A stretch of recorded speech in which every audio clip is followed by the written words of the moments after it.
मैं किसी समाज की तरक्की इस बात से देखता हूँ कि वहाँ महिलाओं ने कितनी तरक्की की है। महिलाओं के उत्थान के लिए बाबा साहब डॉक्टर अंबेडकर कितने गंभीर थे, ये बताने के लिए उनका ये कथन ही काफी है। भारत में जब फेमिनिज्म यानी नारीवाद का कोई नाम भी ढंग से नहीं जानता था, उस वक्त बाबा साहब डॉक्टर अंबेडकर ने नारी सशक्तिकरण के लिए ऐसे काम किए जिससे आज भारतीय महिलाएं अंतरिक्ष तक जा पहुंची हैं। 20वीं शताब्दी में बाबा साहब पहले वो व्यक्ति थे जिन्होंने ब्राह्मणवादी पितृसत्ता को खुली चुनौती दी थी। लेकिन विडंबना देखिए, इतना सब कुछ करने के बाद भी बाबा साहब भारत में नारीवाद का चेहरा नहीं बन पाए। लोगों ने उन्हें सिर्फ दलितों के नेता और संविधान निर्माता तक सीमित कर दिया, जबकि महिलाओं की भलाई के लिए उनके जितने काम शायद ही किसी भारतीय नेता ने किए हों।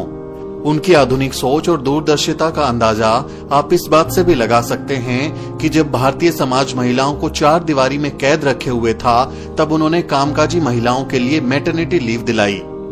आइए आपको बताते हैं कि महिलाओं की भलाई के लिए बाबा साहब ने क्या कुछ किया।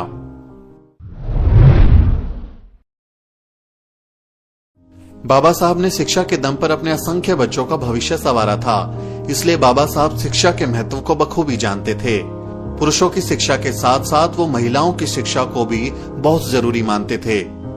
जेएनयू में असिस्टेंट प्रोफेसर डॉक्टर प्रवेश कुमार के मुताबिक 1913 में न्यूयॉर्क में एक भाषण देते हुए उन्होंने कहा था, माँ बाप बच्चों को जन्म देते हैं, कर्म नहीं देते। माँ बच्चों के जीवन को उचित मोड़ दे सकती है। यह बात अपने मन पर अंकित कर यदि हम लोग अपने लड़कों के साथ साथ अपनी लड़कियों को भी शिक्षित करें तो हमारे समाज की उन्नति और तेज होगी।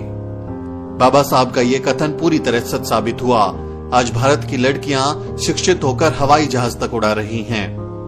बाबा साहब ने न्यूयॉर्क में पढ़ाई के दौरान अपने पिता के करीबी दोस्त को पत्र में लिखा था, बहुत जल्द भारत प्रगति की दिशा स्वयं तय करेगा, लेकिन इस चुनौती को पूरा करने से पहले हमें भारतीय स्त्रियों की शिक्षा की दिशा में सकारात्मक कदम उठाने होंगे। 18 जुलाई 1927 को करीब 3000 महिलाओं की एक संगोष्ठी में बाबा साहब ने कहा था, आप अपने बच्चों को स्कूल भेजिए। शिक्षा महिलाओं के लिए भी उतनी ही जरूरी है जितना कि पुरुषों के लिए। यदि आपको पढ़ना लिखना आता है तो समाज में आपका उद्धार संभव है। एक पिता का सबसे पहला काम अपने घर में स्त्रियों को शिक्षा से वंचित न रखने के संबंध में होना चाहिए। शादी के बाद महिलाएं खुद को गुलाम की तरह महसूस करती हैं। इसका सबसे बड़ा कारण निरक्षरता है। यदि स्त्रियां भी शिक्षित हो जाएं तो उन्हें ये कभी महसूस नहीं होगा। भारत की पहली महिला शिक्षिका सावित्रीबाई फुले और फातिमा शेख की परंपरा को बाबा साहब ने आगे बढ़ाया और महिलाओं को पढ़ने लिखने की आजादी के लिए खूब प्रयास किए। मनुस्मृति में स्त्रियों को जड़, मूर्ख और कपटी स्वभाव का माना गया है और शूद्रों की भांति उन्हें अध्ययन से वंचित रखा गया। लेकिन बाबा साहब ने महिला शिक्षा के लिए काफी काम किया।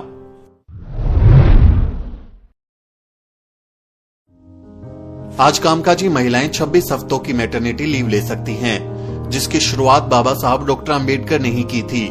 10 नवंबर 1938 को बाबा साहब डॉक्टर अंबेडकर ने बॉम्बे लेजिस्लेटिव असेंबली में महिलाओं की समस्या से जुड़े मुद्दों को जोरदार तरीके से उठाया था। इस दौरान उन्होंने प्रसव के दौरान महिलाओं के स्वास्थ्य से जुड़ी चिंताओं पर अपने विचार रखे। क्या आप जानते हैं कि 1942 में सबसे पहले maternity benefit bill doctor Ambedkar द्वारा ही लाया गया था।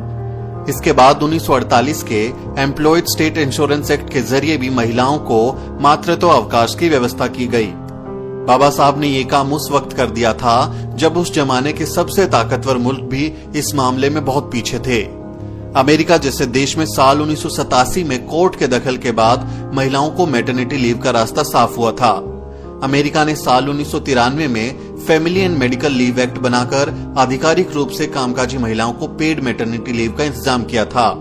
लेकिन भारतीय महिलाओं के लिए बाबा साहब ये काम 1940 के दशक में ही कर चुके थे।